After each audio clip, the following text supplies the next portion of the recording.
Assalamualaikum sahabat Zawa. Sebelum kita berwakaf, ada baiknya kenali dulu ya jenis-jenis wakaf. Simak terus postingan kami ya. Jenis-jenis wakaf. Yang pertama berdasarkan peruntukan. Sebelum berwakaf, ketahuilah dulu jenis peruntukannya.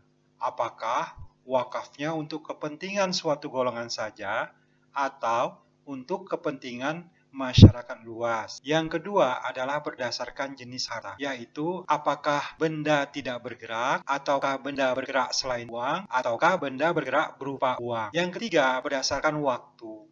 Jenis waktu untuk sebuah benda wakaf. Apakah diwakafkan dalam waktu tertentu saja atau selamanya. Dan yang terakhir adalah berdasarkan penggunaan harta yang diwakafkan. Apakah bisa langsung digunakan oleh masyarakat luas atau penggunanya sesuai dengan keinginan pewakaf. Jangan lupa ya mention teman juga biar mereka juga paham tentang wakaf.